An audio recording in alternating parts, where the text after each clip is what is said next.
It's supposed to be the flagship hospital for veterans here in the nation's capital. As an employee, it's the worst place I've ever seen. But scandal has rocked the massive facility. Change takes time. Improvement takes time. 3 years after the News 4i team first started reporting on problems, Congress is now holding its own investigation. It should be the flagship. Tonight, a News 4i team special, Under Scrutiny, inside the DC VA. Here's investigative reporter Scott McFarland. A tip from a viewer like you helped launch one of the largest projects the News 4i team has ever undertaken, uncovering problems at the DC VA Medical Center and leading to a congressional hearing. It shouldn't take an investigative team from News 4 to help us fix the problems. The head of the medical center answered tough questions from the House Oversight Committee and pledged that fixes are in the works for what you're about to see. Over the next half hour, we're taking you inside our investigation to dissect how the scandal first erupted and what has changed since.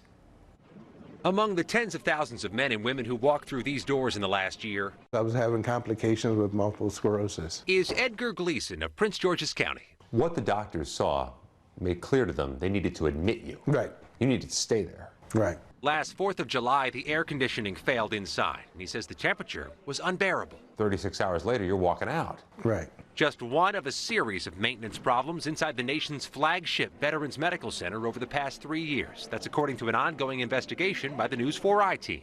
We found temperature problems also spoiled thousands of flu shots and ruined supplies in the blood bank.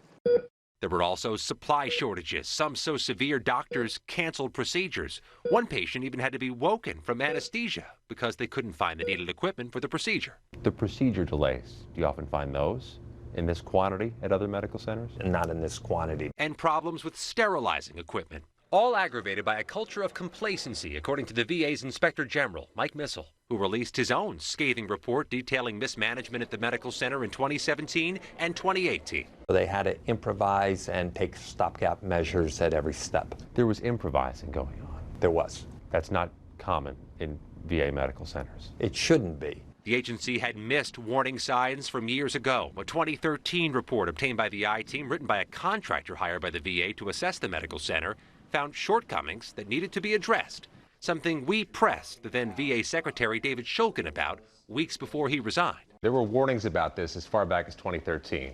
Some of these problems are significant in size, and you were here long before 2017. How is any of this what you call a surprise? First of all, I think you're exactly right. These are issues like you find throughout much of the VA that are long-standing issues. I was not aware of those issues. I was not aware until Mr. Missel, the Inspector General, actually picked up the phone. 5 different men have headed this troubled facility since 2017. Michael Heimel is on the job now. He took over back in October, and he sat down with the I-Team a few weeks into the job to address the uphill battle he faced. Every veteran in the community should understand that we take their trust in us very, very seriously. Michael Heimel knew all eyes were watching him. It just seems tragic. The flagship medical center of the VA is considered among the worst, if not the worst in the nation. Absolutely, and it shouldn't be that way. What I want is a healthcare system that I am comfortable, that I trust with my care. When we spoke to him last fall, he admitted fixes would not come quickly. I've told the staff we've got a 5-year plan, and it will really be a 5-year plan to get the organization to where I want to see it perform. A scathing audit last March found dozens of deficiencies on the grounds, but an I-Team review shows only a handful of them were corrected before Heimel's arrival. You have air conditioning issues in the summer, you have leaks in the roof, you have concerns about the building itself. How do you fix that? It takes time, it takes scheduling of projects, and it takes funding. Heimel says he's trying to hire more employees to address the problems with sterilization and the postponed surgeries that have haunted the medical center for years. Every single one of them, we take a hard look at where did our process break down so that that case had to be canceled, and what are we going to change in our process today so it doesn't happen tomorrow. While at the same time keeping current employees motivated. Our staff's been through an awful lot. They know the IG reports out there, they see pieces in the media, and staff gets beat down over that. A few months after that interview, the I-Team began hearing from other insiders, including current employees who felt the need to speak out about progress being made. You're a veteran. Do you receive care there? I do, but I will not get any procedure done there. Striking words from veterans who know firsthand what it's like inside this hospital, trying to repair its reputation. Why do you stay? For the vets. They need you? I am one, so it's hard. We're not showing their faces because they're also current employees of the medical center, and they worry about retaliation for speaking out. We're crying out for help, and we're just not getting the resources that we need. It's been 1 year since internal VA investigators dropped a bombshell report about this facility, revealing widespread mismanagement, supply shortages, postponed procedures, and wasted money. This isn't a 1 month, 6 month, 1 year rebuilding. This is 3 to 5 years to really bring this facility back to where it should be. Heimel spoke with us a second time this spring. He says they've had phenomenal success in reducing hospital-acquired infections and improvements with sterilization of medical equipment, along with fewer canceled or postponed procedures. We have not had a procedure postponed due to equipment availability really since early December. There have been procedures that have been postponed or canceled due to supply shortages. Recently, yes. This spring? Recently, yes. But employees tell the I-Team there are still postponements due to supply issues and still scrambling. There are times that people in logistics have to run to other facilities and get a supply that a patient needs. Do you have enough people helping you? No, not at all. It's a challenge every day to figure out what to do. Employees say many of the continued problems stem from chronic staffing shortages and problems in human resources, something noted in the 2018 Inspector General report. Even my co-workers throughout the hospital are broken. This civilian employee says some co-workers are now struggling with their own health issues due to the added workload and weeks of overtime required to pick up the slack. We know how hard they're working. Heimel admits there needs to be improvement in HR, a challenge across the entire agency. The DCVA hired 136 new staff in early 2019 and is currently using contractors to fill some gaps. But the employees who spoke out worry management isn't listening enough to those on the front lines. I feel scared as a patient at this medical facility. As an employee, it's a place that it's the worst place I've ever seen. At the recent congressional hearing, the director said they have recently eliminated the backlog for prosthetics and created standard operating procedures for the staff. When we come back, devastated families wondering if more could have been done to save their loved ones after visiting America's flagship Veterans Hospital. And an alarming escape. How did a psychiatric patient manage to sneak out of the hospital and get an employee to call him a cab? Stay with us.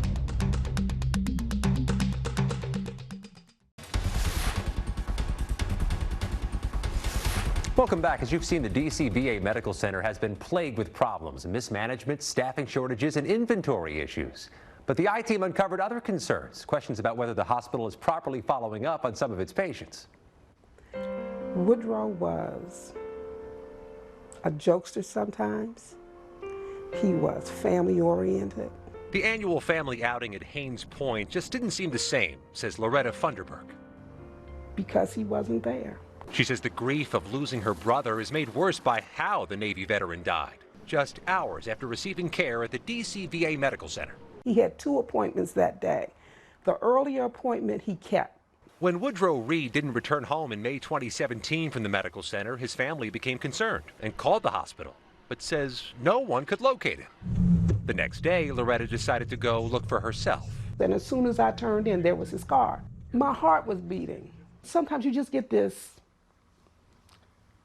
feeling or this sense of something. She spotted Reed's vehicle parked in a handicap spot in the hospital parking lot. Her brother still inside, but gone.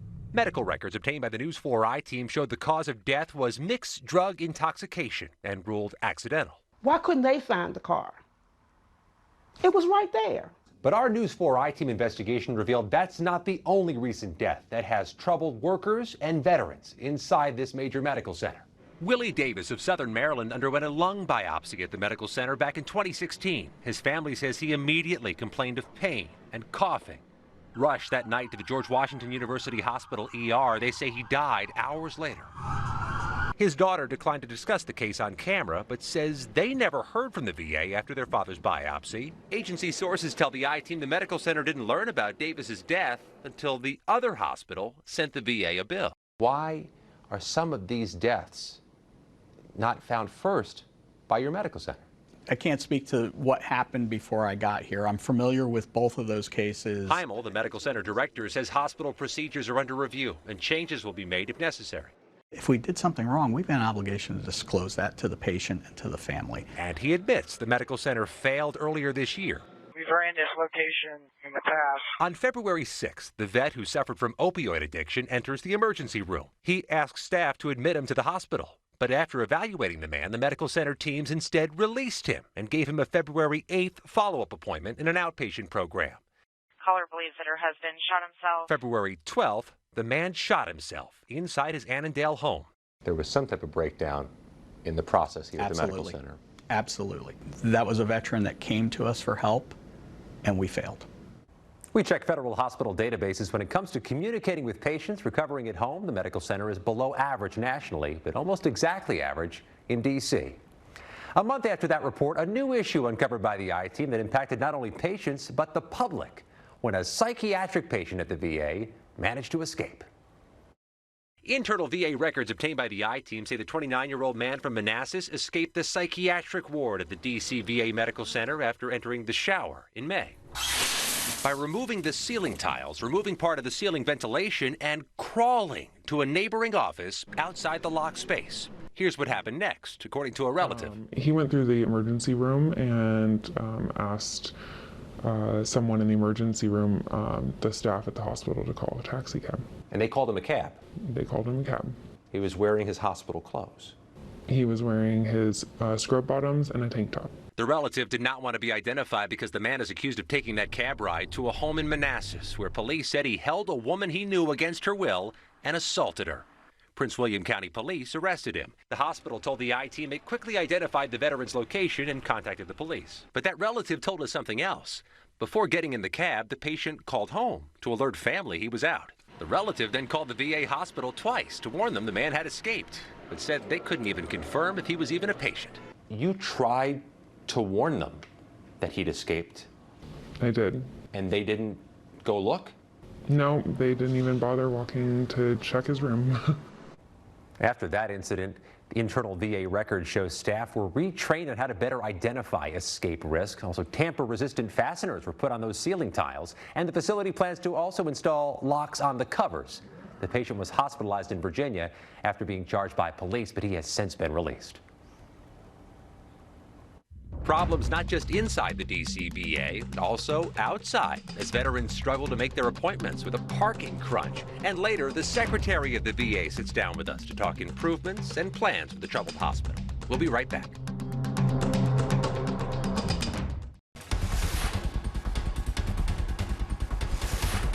It was a story about the local VA hospital that really stuck with a lot of viewers. Veterans struggling to stand or get around, often forced to walk long distances just to see their doctors. Why? Because of a huge parking problem facing the medical center here in D.C. Getting most places takes just a little longer for Sequoia Pointer these days. When you have a traumatic situation happen to you, you just don't recover as fast as they think. 3 decades after serving in the U.S. Army, Pointer is fighting another battle. He's recovering from a stroke and still struggles to use his left arm and leg. You set aside 30 minutes just to find parking? Just to find parking, yes. 30 minutes? Yes, at least 30 minutes. But getting to his appointments recently at the D.C. VA Medical Center has turned into a lesson in patience. We watched him unload his scooter, then make the long trek from the back of the lot just to get inside. He's going to have to fight through the traffic, then he's going to have to fight for a parking space, and then he's going to have to fight to get in there and go wherever he's going. I've walked those halls with him. They're long. When we first met Jonathan Warwick, he was trying to navigate over a hill to his car in the VA parking lot. You just had 2 hips replaced. You have a fractured spine. Did it occur to you, I shouldn't be walking this far to get to my doctor? In a sense, yes, I shouldn't have to be walking that far. The News 4 I-Team found patient after patient forced to walk long distances after a long search for a spot. Just how far? We measured from the back row to the front door. More than 3.5 football fields each way, a third of a mile round trip. Parking lot access is something that we hear about a lot. Heather Ansley of Paralyzed Veterans of America says this is a growing complaint at VA medical centers. A parking challenge means some veterans may not even be trying to go. Exactly. Internal VA records obtained by the I-Team show they've been aware of this problem, calling it an unacceptable deficiency, and identifying dozens of other parking issues at medical centers nationwide. There's this big list of needs nationwide. Does that surprise you? Unfortunately, no. Some good news in April when the DC VA finally opened a new parking garage next to the hospital. Holds about 400 cars, and there's a shuttle service to carry vets with mobility challenges from their vehicles to the front doors. A message to DC veterans from the head of the agency when this News 4 I-Team special returns.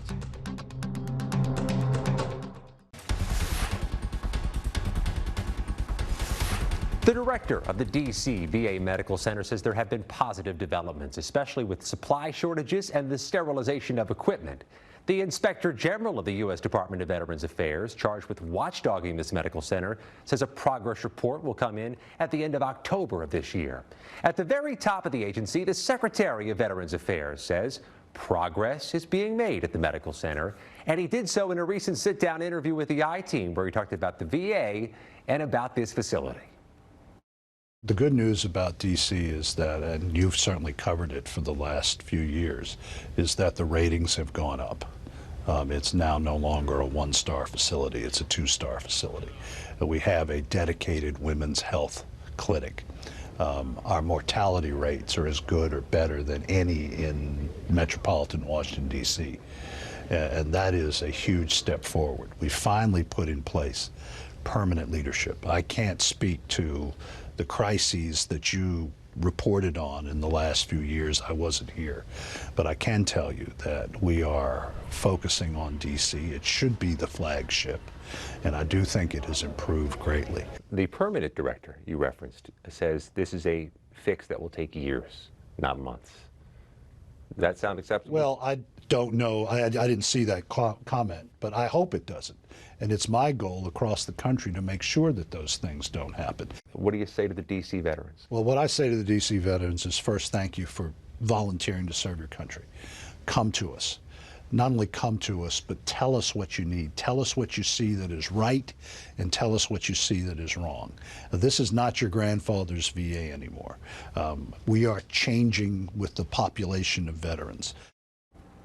The News 4 I-Team would also like to hear from you. Many of the stories you've seen come from veterans, from their families, and from employees of the U.S. Department of Veterans Affairs. If you have something we should be investigating with the VA, there are many ways to reach us.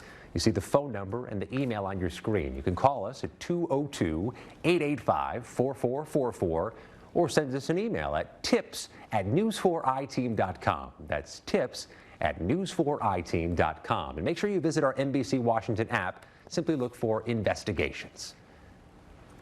From our entire News 4 I-Team and all the women and men of NBC4, we thank you for joining us for this special report.